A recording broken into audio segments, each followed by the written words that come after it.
평안을 너에게 주노라.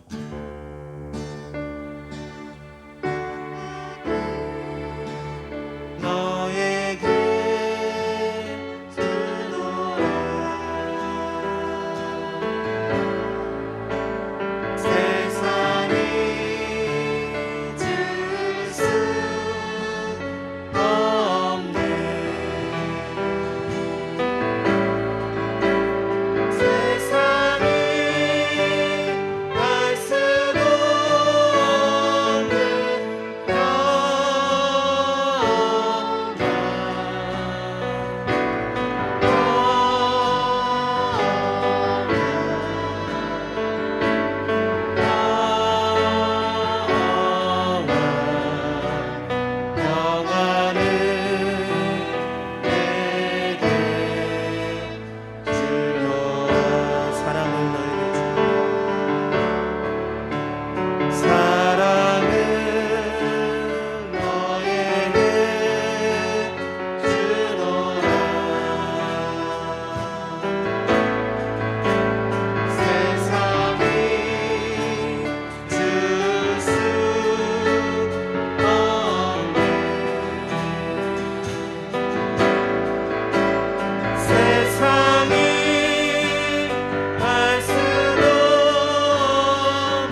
아침 안개의 눈앞가리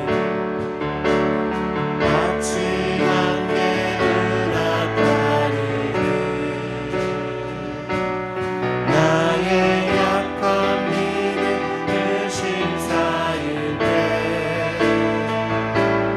부드럽게 다가온 주의 음성 아무것도 염려하지 마라 빛을 위에 나의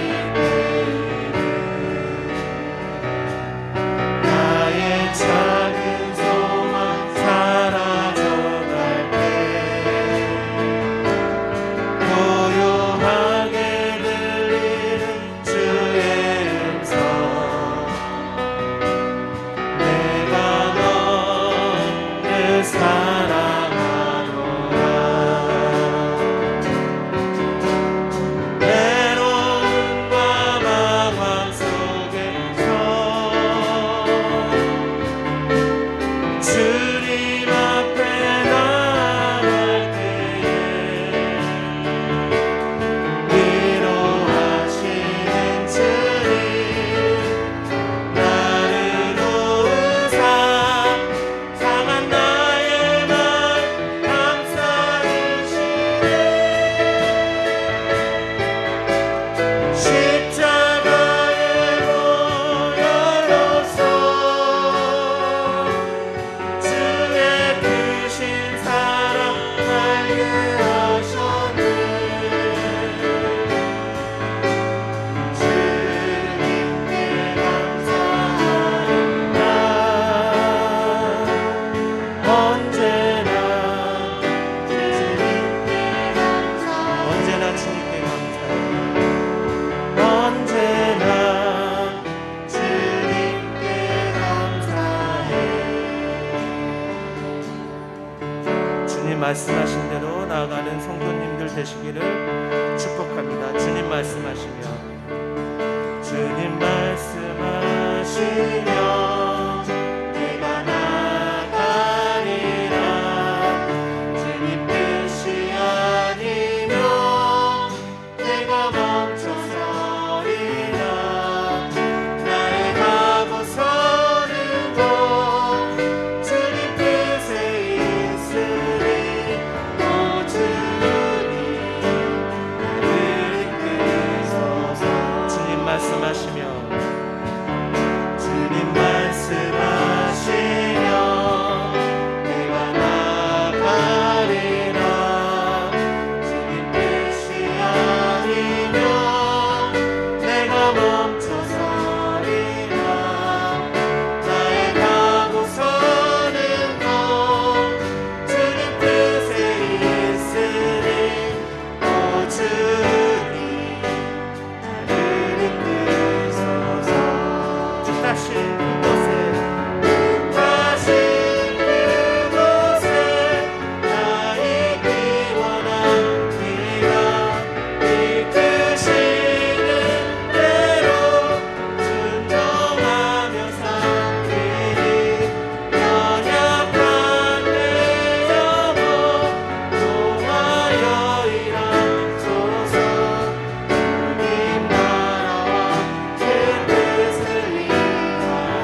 예수님의 오직 예수님의 보혈로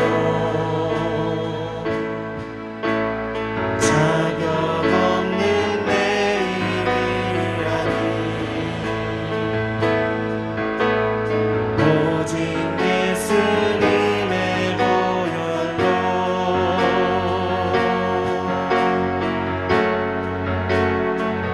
십자가의 보혈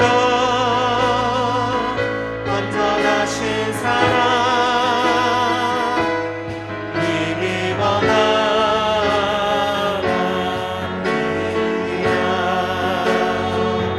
십자가의 보혈 완전하신 사랑 힘입어 예배합니다.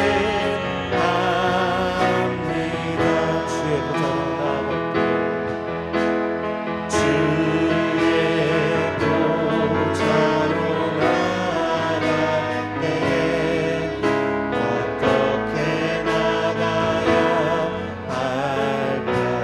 나를 구원한 주의 십자가 나를 구원한 주의 십자가 그것을 믿으며 주의 보좌로 나아갈 때 주의 보좌로 나아갈 때에 나 여전히 부족하나 나를 품으신 주의 그 사랑 품으신 주의 그것을 믿으며 가네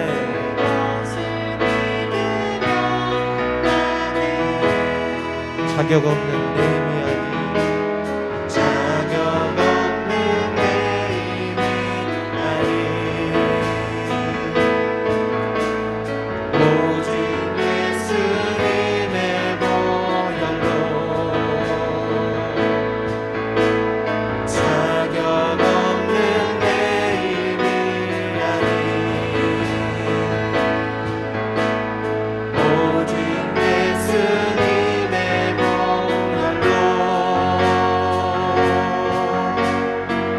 십자가의 보혈 십자가의 보혈 완전하신 사랑 힘입어 나갑니다. 십자가의 보혈 십자가의 보혈 완전하신 사랑 힘입어 십자가의 보혈 한 번 더 십자가의 보혈 완전하신 사랑 힘입어 예배합니다.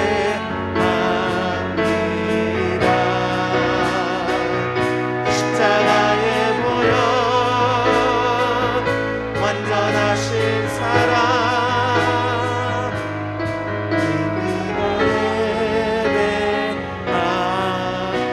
십자가의 보혈 십자가의 보혈 완전하신 사랑 힘입어 예배합니다.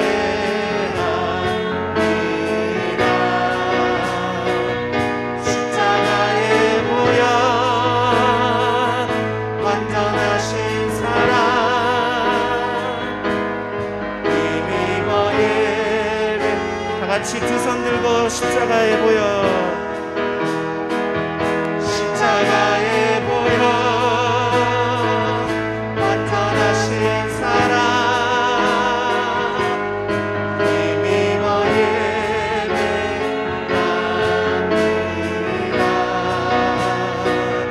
십자가의 보혈 완전하신 사랑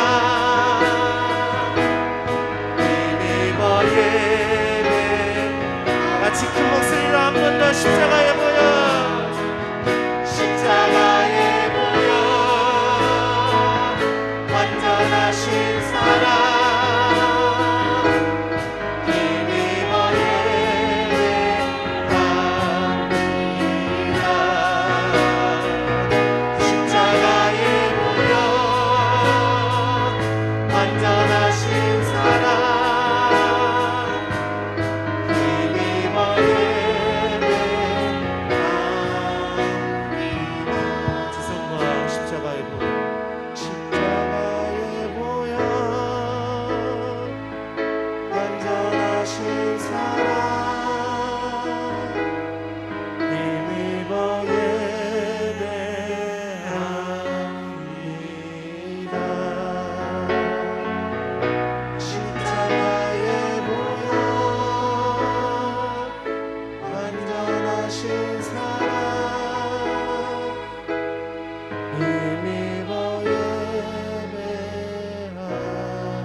번 더 십자가에 보여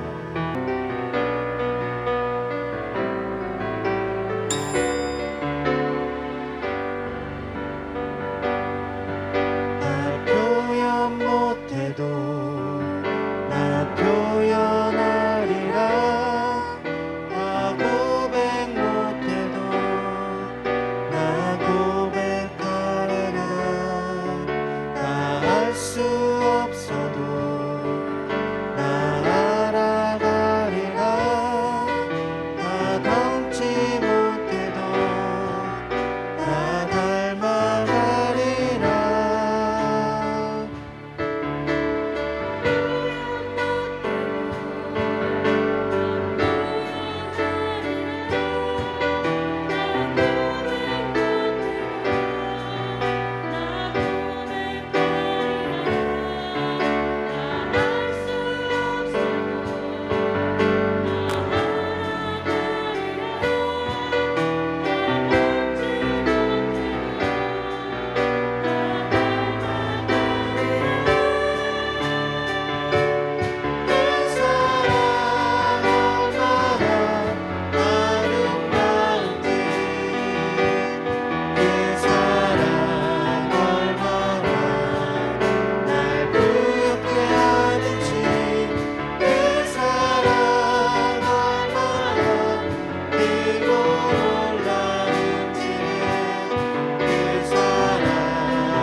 장 17절부터 27절에 있는 말씀을 가지고 믿음을 주시는 하나님이란 제목으로 하나님 말씀을 함께 나누도록 하겠습니다. 아브라함이 99세가 되었을 때 하나님이 아브라함에게 나타나십니다.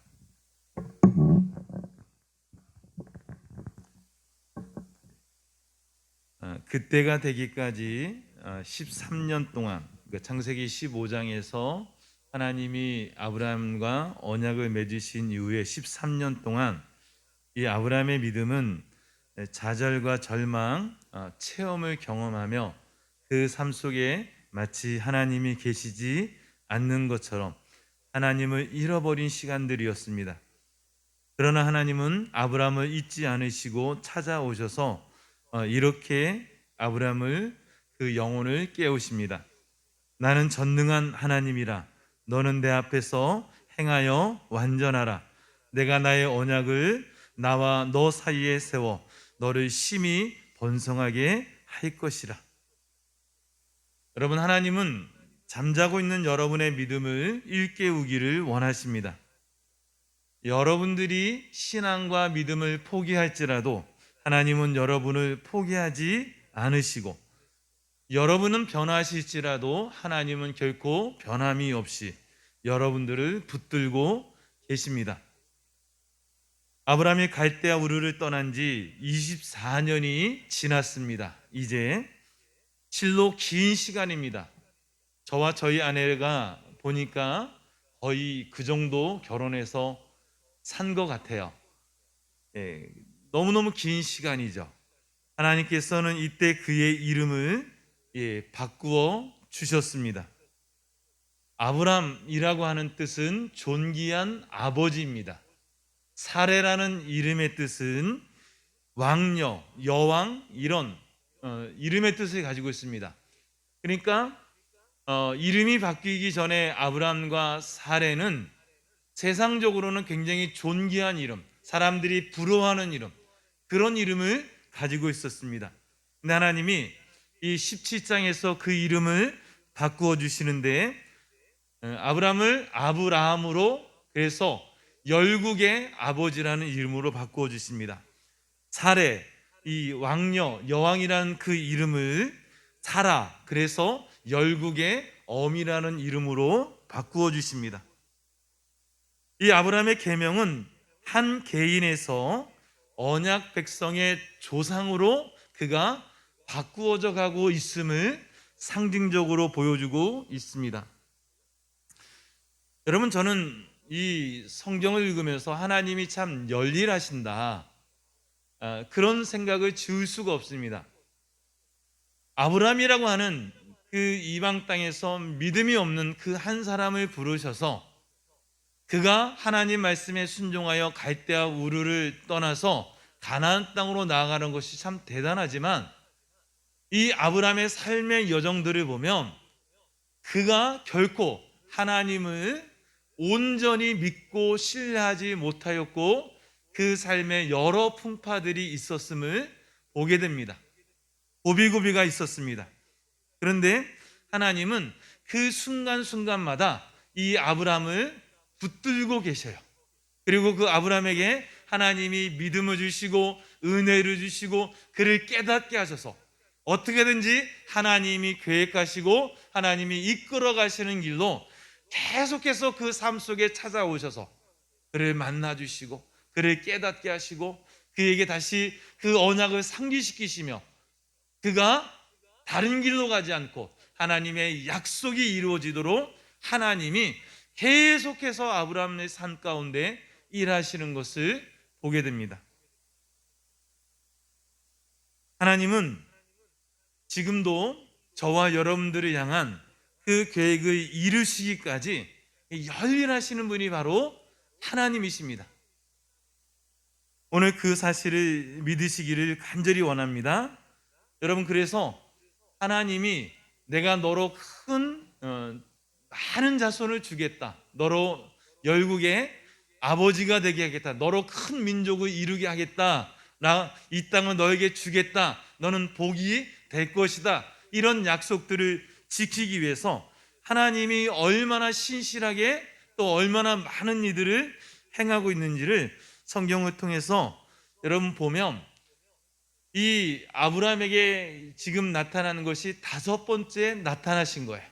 아브라함에게 5번째 나타나서 그가 이 믿음이 흔들릴 때마다 하나님이 그에게 계속해서 하나님이 처음 약속하신 그 하나님이 아브라함에게 축복하신 그 내용들을 상기시키며 처음에는 약속을 맺고 언약을 맺고 나중엔 그것으로 이 아브라함이 온전히 하나님을 신뢰하지 못하니까 계약식을 하는 거예요. 마치 우리가 결혼식을 하는 것처럼 두 사람이 갈라진 재물 사이에 피가 흐르는 그 재물 사이에 그 들어갔다 나와야 되는데 하나님이 그 일을 스스로 하면서 내가 너에게 이 약속하는 것을 너에게 지금 이 언약한 것을 반드시 이루겠다 계약식을 했을 뿐만 아니라 또는 심지어 이 아브라함이 그래도 자기의 처지와 삶의 환경들을 보니까 내가 이 나이에 무슨 자식을 이러면서 그가 자기 상속자로 자기 충성된 그 종으로 상속자를 삼으려 하고 또 그 사라의 여종 하갈을 통해서 그 상속자를 삼으려고 하는 그런 인간적인 방법들이 동원될 때마다 하나님이 찾아오셔서 내 몸에서 날짜가 내 후사가 될 것이다 라고 계속해서 말씀하시는 거예요. 그리고 그 말씀을 온전히 믿지 못하니까 이제는 살에다가 그 약속을 새깁니다.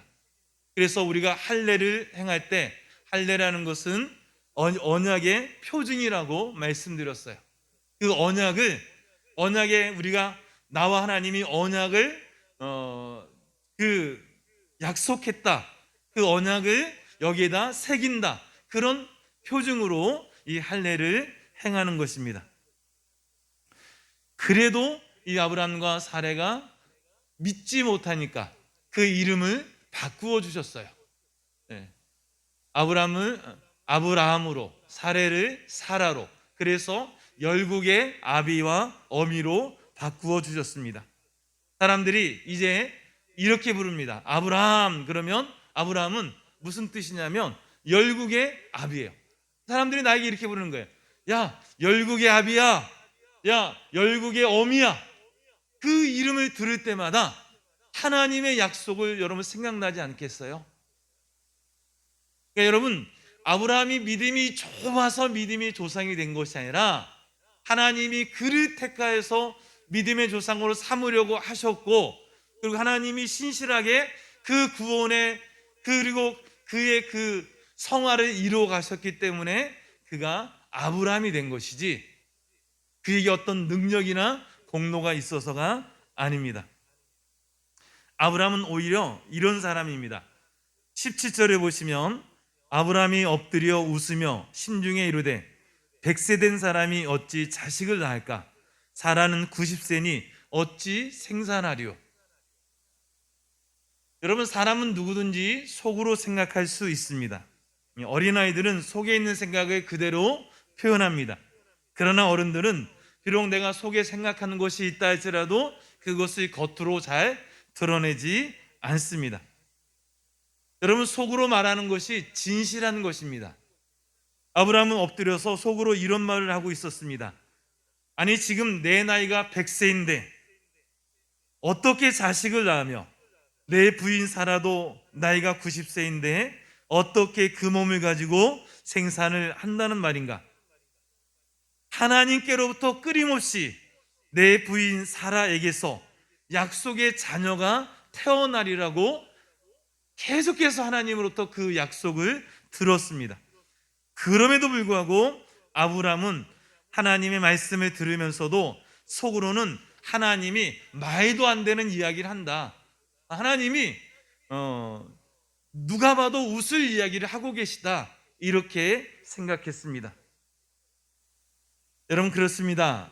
아브라함은 24년 동안 수없이 하나님을 만났고 그분의 음성을 들으며 살아왔지만 결정적인 순간마다 하나님을 신뢰하지 못하고 의심했습니다. 겉으로는 진실을 믿는 것 같았지만, 진실로 하나님을 따르는 것 같았지만 누가 봐도 그 사람은 믿음의 사람이야 이렇게 할 것처럼 보였지만 17절을 보면 24년이 지난 이 시간에도 이 아브라함은 하나님의 약속의 말씀을 온전히 믿지 못하고 있습니다. 하나님은 하나님의 약속, 언약을 온전히 믿지 못하는 이 아브라함을 위해 계약을 맺고 언약의 증표를 그 살에 새기고 나중에는 마음의 할례를 행하며 또 나중에는 그 이름을 바꾸시고 그리고 미리 태어날 그 아기의 이름을 이삭이라고 하는 것까지도 가르쳐 주십니다. 그럼에도 아브라함과 사레는 믿지 못해요. 왜 그렇죠, 여러분? 하나님이 이 정도 열심히 그들의 삶에 나타나서 여러분 일하시며 우리가 적어도 그 성의를 봐서 하나님을 믿어드려야 되는 것 아닌가요? 그런데 아브라함이 믿지 못해요. 왜 아브라함이 믿지 못할까요, 여러분? 왜 아브라함이 믿지 못하냐면 내가 가진 상식과 내 몸에 나타나는 증상과 너무 다른 말씀을 하고 있기 때문에 그런 거예요. 여러분, 100세가 돼서 자식을 낳는다는 것이 우리의 상식으로는 이게 이해가 안 되는 거예요. 내 몸을 보니까, 내 몸 상태를 보니까, 그리고 이 아내 된 사라의 몸을 보니까 자식을 생산할 수 있는 몸이 아닌 거죠. 그러니 하나님 말씀을 믿지 못하는 거죠. 여러분, 우리도 마찬가지입니다. 내가 눈을 들어서 보면 가능한 것이 없어요. 저희가 교회 건축을, 우리 오금리 교회 건축을 위해서 기도하고 또 이렇게 있지만, 야, 이게 정말 가능할까? 이런 생각이 들어요.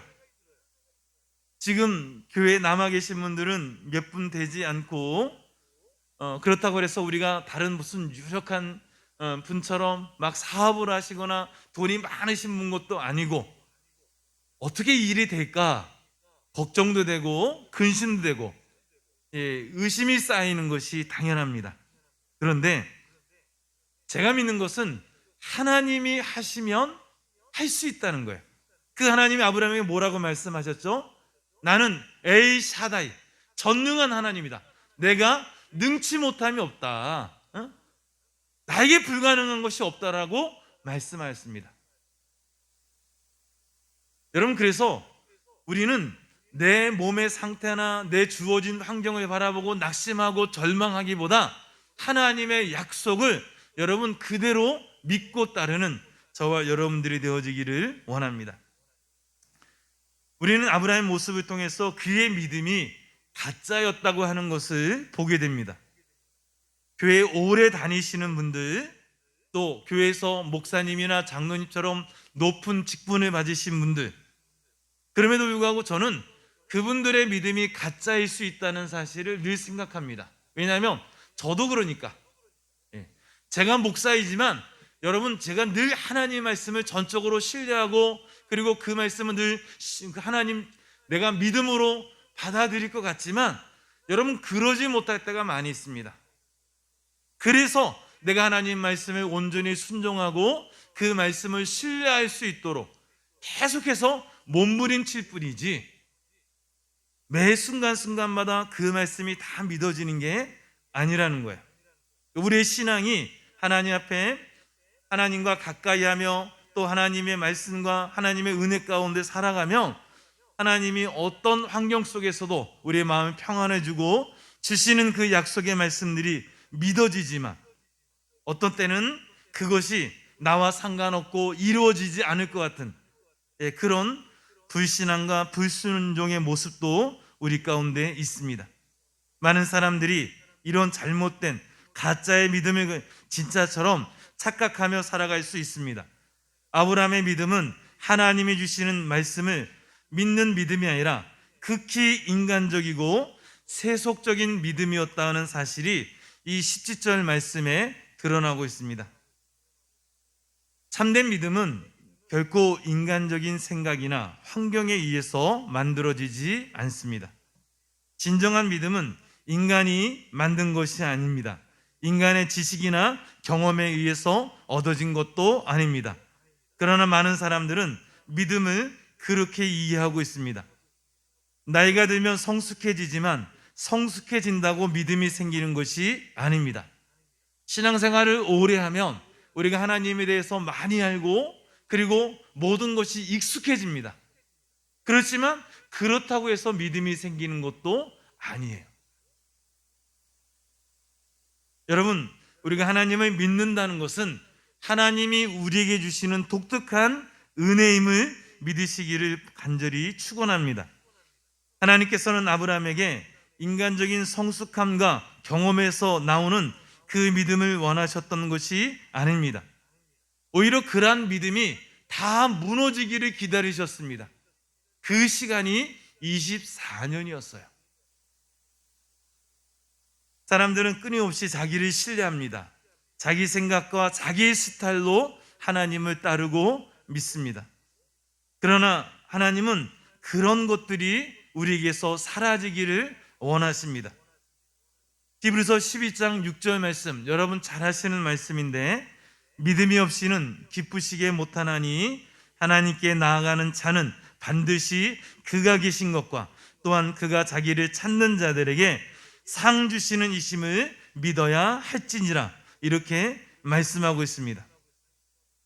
여러분, 많은 사람들이 하나님 앞에 믿음 생활하며 또 믿음으로 기도했다고 생각하면서 얼마 지나지 않아서 하나님에 대해서 회의를 표하고 그리고 하나님을 믿지 못하겠다고 말하시는 분들을 종종 봅니다.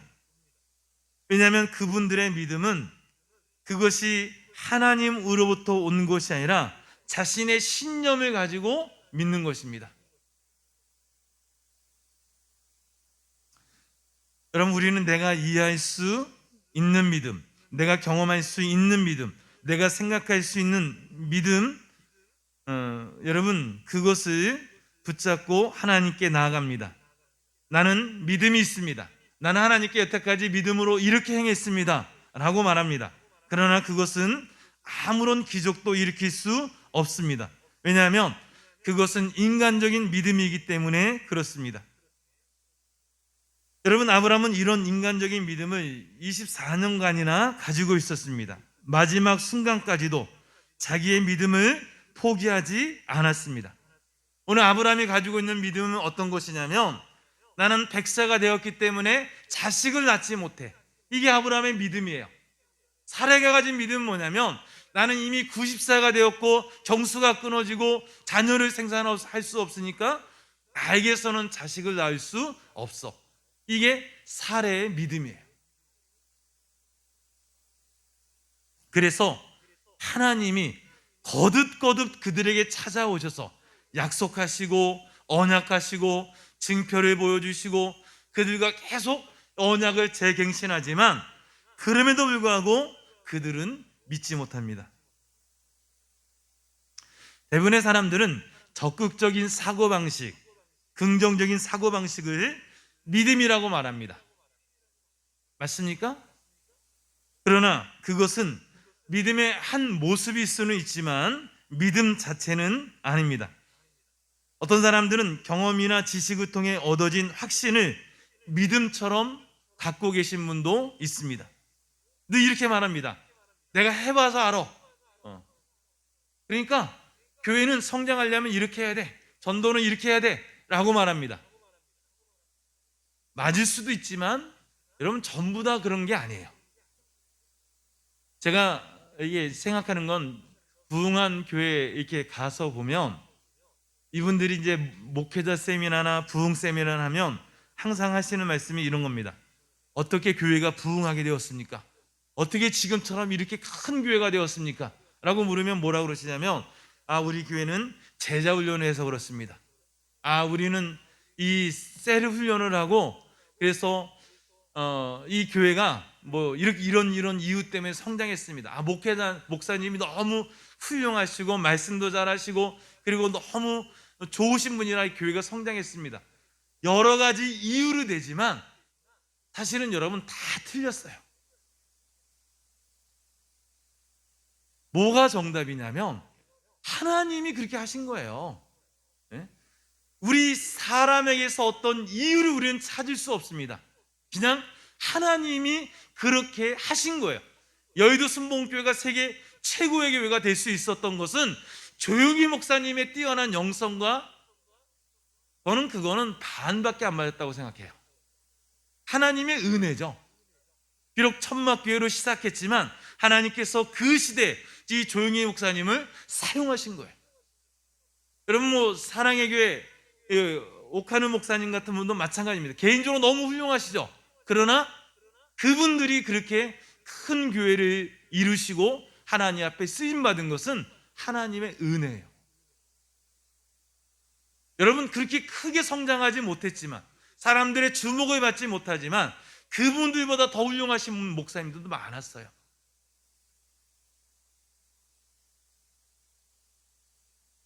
여러분, 인간적인 믿음일수록 그럴듯해 보입니다. 왜냐하면 너무 인간적이기 때문에 우리에게 쏙쏙 이해가 돼요. 합리적인 믿음일수록 사람들이 쉽게 이해가 됩니다. 이해하기 쉽기 때문이죠. 그러나 그러한 믿음은 날이 갈수록 미궁 속에 빠져듭니다. 아브라함도 마찬가지입니다. 그는 하나님의 약속을 아직도 신뢰하지 않았고 약속보다는 환경을, 기적보다는 신체적인 조건을 더 우선적으로 생각했기 때문에 그렇습니다. 18절 말씀 저희 같이 한번 읽어볼까요? 아브라함이 이에 하나님께 고하되 이스마엘이나 하나님 앞에 살기를 원하나이다. 아브라함은 이미 나이가 많이 들었습니다. 그래서 세상 사는 법도 알고 세상에 지혜도 많고 세상에 살아오면서 경험도 많습니다. 그는 하나님 앞에서 굳이 불편한 이야기를 할 필요가 없다는 것도 알고 있었습니다. 그러나 그는 속으로 이렇게 말하는 겁니다. 제 나이가 100세입니다. 그리고 제 부인도 이제 90살입니다. 13년 동안이나 이스마엘을 데리고 키웠는데 이스마엘이 남의 씨입니까? 내 씨지 않습니까? 그러면 저는 이제 이 이스마엘이나 잘 키우고 살겠습니다. 이런 현실적인 대답을 하는 겁니다.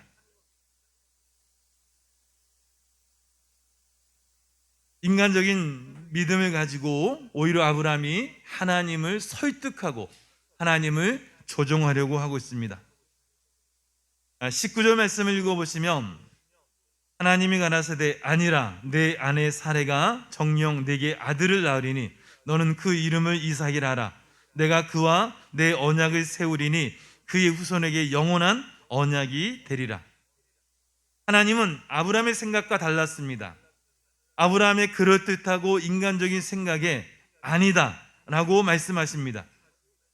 사라가 인간적으로 아기를 낳을 수 없는 상황이 있지만 나는 그 사라에게 아기를 줄 것이고 사라의 몸을 통해서 이삭을 낳게 할 것이다 라고 분명하게 말씀하시는 겁니다.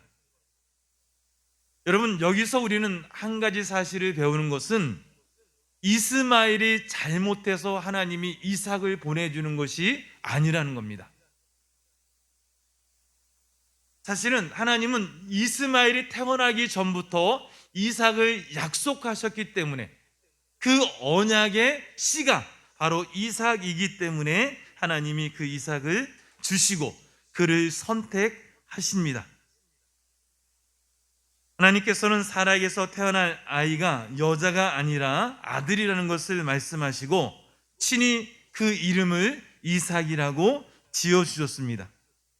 20절과 22절을 보시면 이스마엘에게 이르노는 내가 내 말을 들었나니 내가 그에게 복을 주어 생육이 중다하여 그로 크게 번성케 할지라.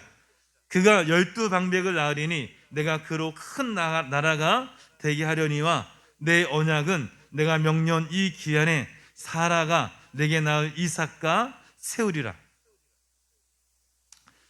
하나님은 좋으신 분이십니다. 공의로우신 하나님이십니다.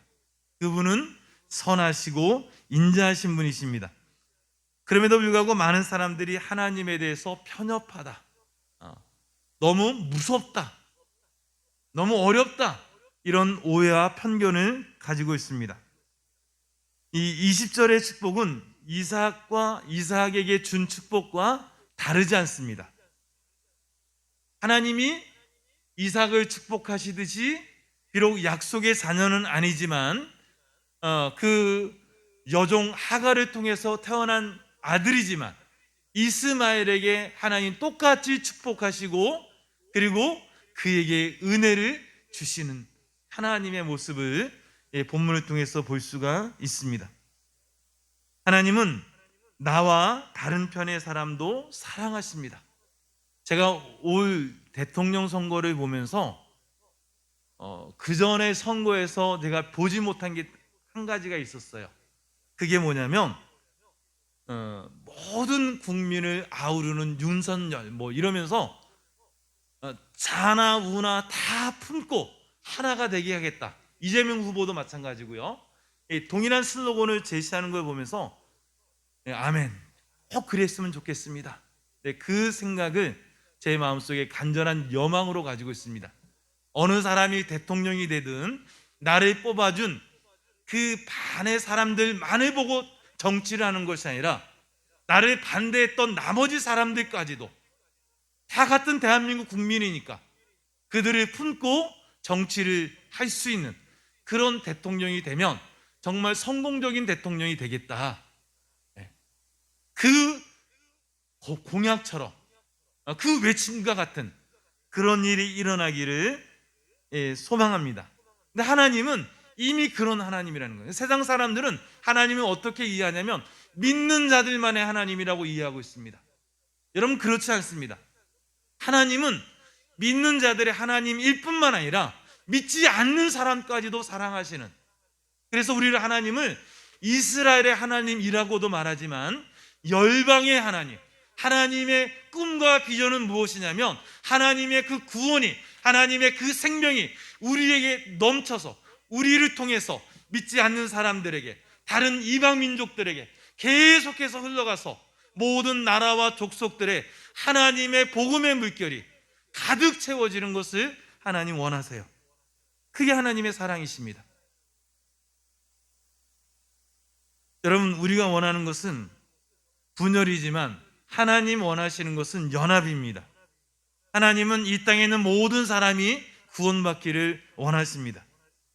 저와 여러분들을 사랑하시는 게 맞아요. 그런데 하나님은 또 하나님을 찾지 않고 대적하는 사람들까지도, 그 영혼까지도 사랑하시는 것이 하나님이십니다.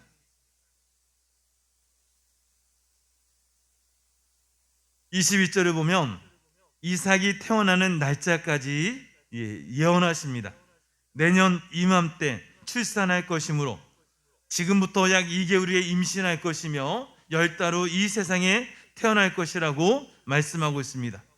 22절에 보니까 하나님이 아브라함과 말씀을 마치시고 그를 떠나 올라가셨더라 라고 말씀하고 있습니다. 하나님께서는 아브라함을 붙잡고 24년을 씨름했어요. 그를 믿음의 사람으로 만드시려고 24년을 씨름하였습니다. 하나님 마찬가지로 저를 목사다운 목사로 만들기 위해 씨름하시고, 장로님을, 집사님들을, 여러분들을 믿음의 사람으로 만들기 위해서 지금도 씨름하시고 일하시는 하나님, 여러분, 그 하나님을 우리가 믿는 거예요. 나는 지금 내가 내 모습을 볼 때 나는 목사 같지 않고, 나는 정말 믿음 없는 사람인데, 버러지 같은 인생인데, 그래서 나는 어떻게 됩니까? 교회를 떠나가서 세상 속에서 그렇게 하나님 없는 사람으로 사느냐? 아니라는 거죠. 우리가 믿는 것은 그럼에도 불구하고 여전히 나를 붙들고 나를 그리스도의 그 장성한 믿음의 분량까지 이르도록 하시는 그 하나님을 믿는 거죠. 하나님은 열정과 열심을 가지고 저와 여러분의 삶에 운행하시고 일하고 계심을 믿습니다. 여러분, 우리가 별 볼 일 없는 자존심 때문에 자기를 포기하지 않는 것이 문제입니다. 저와 여러분들은 예수님의 이름으로 옛사람을 모두 포기하게 되시기를 간절히 바랍니다. 여러분, 우리가 여태까지 신앙생활하면서 배워왔던 많은 것들이 있습니다. 여러분, 그런데 그것만이 옳지는 않아요. 우리는 계속해서 좀 더 나은 방법이 있다면, 좀 더 효과적인 방법이 있다면, 내가 여태까지 배워왔던 것, 내가 주일학교에서 아이들을 가르칠 때 나는 이런 식으로 했는데, 나는 찬양을 이런 식으로 했는데, 나는 성경 공부를 이렇게 했습니다. 다 저마다의 방법이 있죠. 자신들의 경험이 있습니다. 중요한 것은, 그런데 여러분, 그것만 고집하지 마시고 우리가 변화, 그리고 더 나은 성숙을 위해서 자기의 것을 내려놓을 때 하나님의 은혜가 더 크게 임하신다는 사실을 믿으시기를 바랍니다. 여러분, 마지막 순간에도 아브라함은 속으로 웃으면서 내가 벌써 100살인데 어떻게 자식을 낳을 수 있겠는가? 내 아내가 90살인데 어떻게 아이를 낳을 수 있겠는가? 라고 생각했습니다. 23절에 보시면 이 아브라함이 하나님이 자기에게 말씀하신 대로 그날에 그 아들 이스마엘과 집에서 생장한 모든 자와 돈으로 산 모든 자, 곧 아브라함의 집 사람 중 모든 남자를 데려다가 그 양피를 베었으니, 여러분, 믿음이란 내 생각대로가 아니라 말씀하신 대로입니다. 아멘. 여러분, 믿음이라는 것은 내 생각대로 믿는 게 아니라는 거예요. 믿음이라는 것은 하나님이 말씀하신 대로 그것이 이루어질 것을 믿는 것입니다. 내 경험대로가 아니라, 그리고 다른 사람들의 어떤 의견이나 여론이 아니라 하나님께서 말씀하신 대로 순종할 때 바로 하나님의 믿음이 우리 가운데 생기게 됩니다. 23절은 그런 의미에서 매우 중요한 말씀인데, 왜냐하면 처음으로 아브라함이 자기의 인간적인 믿음을 포기하고 하나님의 믿음을 받아들이는 순간이었기 때문입니다. 아브라함은 자기를 포기하기까지 25년이 걸렸습니다. 자기식으로 믿고 행동하고 자기식으로 주장하던 그 모든 것을 포기하고 이제 하나님식으로, 하나님의 방법으로 내가 순종하겠습니다라고 고백하겠습니다. 그래서 자기나 이스마엘이나 돈으로 산 자나 모두에게 할례를 행하였습니다. 여러분, 믿음은 결단입니다. 몇 가지 시험해보고 비교해서 제일 좋은 것을 선택하는 것이 믿음이 아닙니다. 때로 믿음은 모험입니다. 전부를 얻든지 또 전부를 잃든지 할 수 있습니다. 근데 중요한 것은 그것이 하나님의 말씀이라면 거기에 우리가 생명을 거는 거죠. 내가 흥하든지 망하든지, 내가 살든지 죽든지. 저는 제가 재정적으로 어려움을 당할 때마다 하는 제 삶의 루틴이 있습니다. 그게 바로 뭐냐면, 그 주는 하나님 앞에 나와서 내가 가진 모든 것들을 탈탈 털어 다 드려요. 정말 이제 하나님이 나에게 물질을 주지 않으면 내가 당장 쓸 것도 먹을 것도 내가 사용할 것도 없는 그런 상태가 되도록 일부러 그렇게 만들어요. 그러면서 하나님 앞에 기도하는 거죠. 하나님이 도와주지 않으면 내가 살 수 없습니다. 제가 여러분들의 헌금을 강요하려고 이 얘기를 하는 게 아니라, 우리가 적어도 하나님 앞에 이 정도의 믿음의 결단을 가지고 하나님이 나를 도와주지 아니하시며 나에게 물질을 주지 아니하시며 나에게 이 상황 속에서 해결할 어떤 방법을 제시하지 않으면 저는 살 수 없습니다. 막다른 배수의 진을 치는 거죠.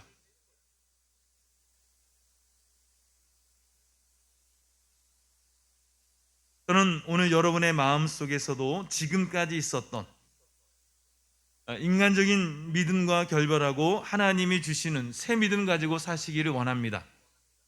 저와 저희 가족들이 잘하는 것처럼 저는 여태까지 목회를 하면서 제가 먼저 살 집을, 살 방편을 마련해 두고 나머지 여유를 가지고 하나님의 일을 해본 적이 없어요. 그렇죠? 그냥 있는 거 다 가지고 하나님 성전 짓겠다고 땅 사고 전세 보증금 집어넣고 그러면서 늘 시작했습니다.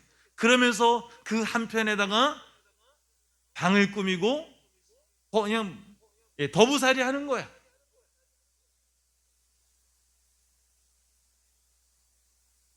여러분, 하나님의 믿음을 가진 사람들은 복잡하지 않습니다. 여러분, 오늘 이 하나님께서 우리에게 주신 것 중에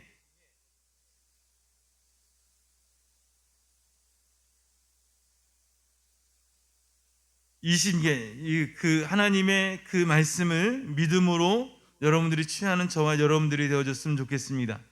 24절과 25절을 우리가 읽어보면 이렇게 말합니다. 아브라함이 그 양피를 벤 때는 99세였고 그 아들 이스마엘이 그 양피를 벤 때는 13세이었더라. 흥미로운 사실은 약속의 자녀인 이삭이 태어나기 전에 이 모든 일이 끝났다는 것입니다. 이삭이 태어나기 전에 믿음으로 할례를 행함으로 인간적인 믿음이 아니라 하나님의 믿음을 가진 사람으로 거듭났습니다. 여러분의 인간적인 믿음이 종식돼야 하나님의 축복이 여러분의 삶에 나타나기 시작합니다. 26절 27절 말씀을 읽어보니까 당일에 아브라함과 그 아들 이스마엘이 할례를 받았고 그 집의 모든 남자 곧 집에서 생장한 자와 돈으로 산 이방 사람에게 다 그와 같이 할례를 받았더라 라고 말씀하고 있습니다. 여기서 할례를 받은 사람의 범위를 그 집의 모든 남자라고 말하고 있습니다. 여러분, 우리가 생각할 때 할례는 누가 받는 거죠? 선택받은 이스라엘 백성들이 받는 거예요. 유대인들이 받는 거예요. 그렇죠?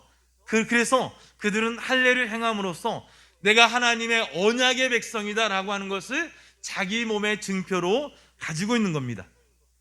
그런데 그런 우리의 생각과 다르게 본문은 뭐라고 그러냐면 그 집에서 난 모든 자들, 돈으로 산 모든 자들, 그 집에 거하는 모든 자들이 다 할례를 행하라고 말하고 있어요.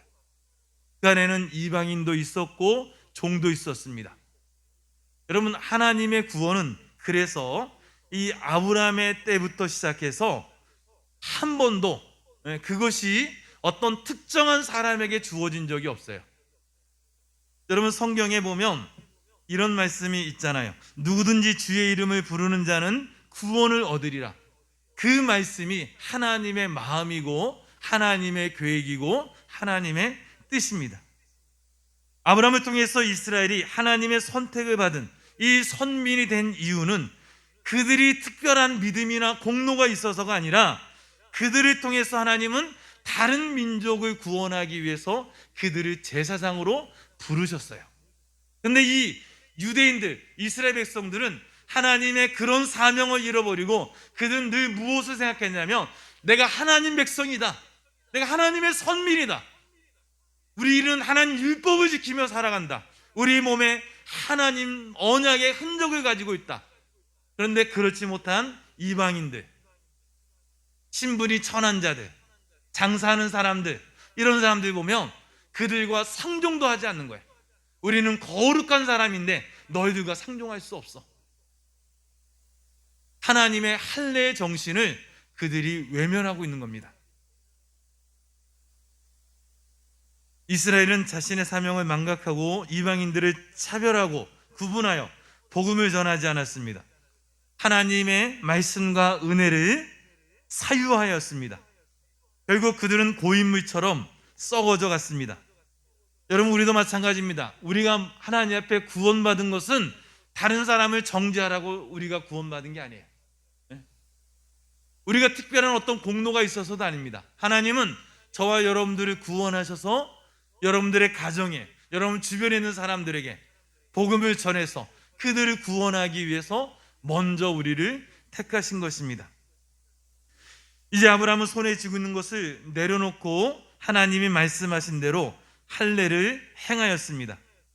이제부터는 아브라함의 삶에서 하나님이 움직이기 시작합니다. 여러분, 할례가 행해질 때마다 그 할례를 행하는 사람들은 어떤 마음으로 할례를 행할까요? 제가 오늘 아침에 교회 나오면서 문득 제 안에 그런 마음이 들었습니다. 제가 이제 저희 아이들한테 이야기를 했습니다. 야, 우리가 교회 좀 나무를 각자 이름을 가지고 기념식수를 하자. 내일 지구의 종말이 와도 어떤 철학자는 오늘 사과나무를 심겠다 그러는데 우리 교회가 어떻게 될지 모르지만 건물은 허름하지만 이 앞에 화단도 텅 비어서 너무 허전해요, 제 마음속에. 그래서 제가 우리 기념식수 하자. 좀 좋은 멋있는 나무들 갖다가 하나님의 이름이 있는, 하나님을 예배하는 그 성전 앞마당에 좀 우리가 멋있게 좀 꾸며보자, 그런 마음으로 했더니 애들이 반응이 영 신통치 않은 거예요. 그래서 제가 이 본문 말씀을 묵상하면서 제가 그런 생각을 했어요. 내가 어느 날 아브라함처럼 하나님 우리에게 할례를 행하라고 말씀하셨다. 자, 할례를 행하자. 저것들이 정말 순종할까? 내가 하는 대로 따라올까? 이런 생각이 드는 거예요. 그럼 어떻습니까? 그게 맞는데 자, 하나님이 아브라함에게 언약의 증표를 주시고 할례를 행하라고 말씀하셨어요. 이게 언약의 백성의 증표예요. 이건 특권이에요, 여러분. 그럼에도 불구하고 가장인 아버지가 얘기를 해도 자녀들이 듣지 않으면 안 되는 거예요. 그래서 중요한 게 뭐예요? 순종이라는 거죠. 그죠?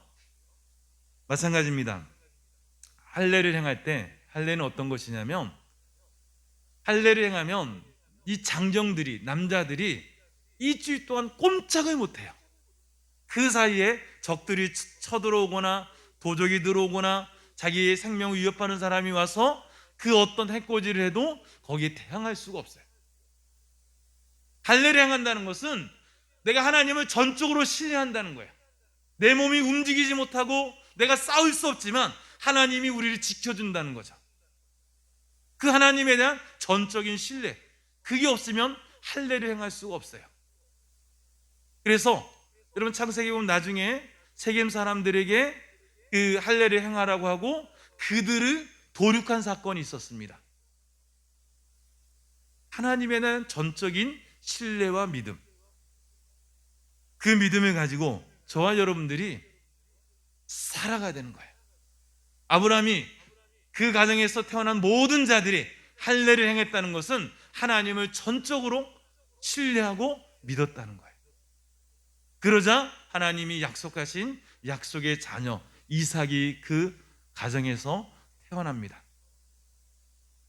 오늘 저와 여러분 안에 하나님을 믿는 신실한 믿음을 가지고 하나님의 역사가 나타나게 되어지기를 간절히 축원합니다. 제가 제 얘기를 이렇게 말씀드리는, 저도 부끄럽지만 말씀드리는 것은 우리가 중요한 순간순간마다 하나님을 정말 전적으로 신뢰하며 하나님을 믿어보자는 겁니다. 내가 내일 먹을 것이 없어요. 나는 이제 혼자의 몸이 돼서 어떻게 살아갈지 막막합니다. 누구도 나를 도와주지 않습니다. 그런데 여러분, 우리는 알잖아요. 하나님이 저와 여러분들을 택하시고 구원하시고 함께 하신다는 그 사실을 믿는 겁니다. 여러분, 악한 자라도 자기 자식에게 좋은 것으로 줄 줄 알거든 하물며 너희가 보냐, 너희 구하는 자에게 좋은 것으로 주시지 않겠느냐. 하늘을 나는 새를 보라.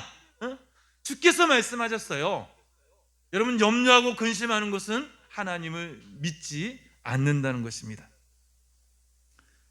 저와 여러분들이 하나님을 신실하게 믿고 그 하나님을 신뢰하면서 우리 삶에 하나님의 그 도우심과 기적이 일어나게 되어지기를 간절히 축원합니다. 기도하겠습니다. 우리 아까 불렀던 우리 아침 안개 눈앞 가리듯 그 찬양 좀 띄워주시겠어요? 충만히 1절만 찬양 드리고 같이 이렇게 잠시 기도하겠습니다.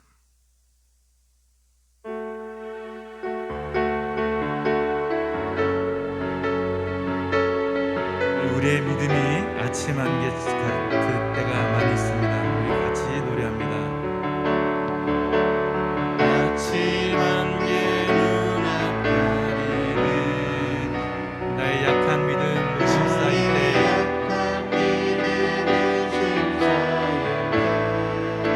부드럽게 다가온 주의 저와 여러분들이 말씀하십니다. 아무것도 염려하지 말라.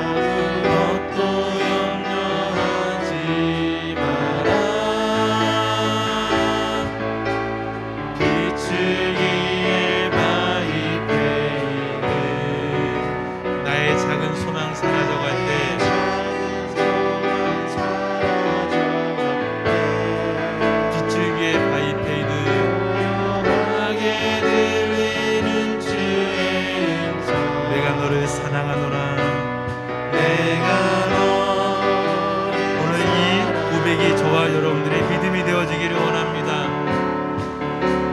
외로움과 방황 속에서 주님 앞에 나아갈 때에 위로하시는 주님 나를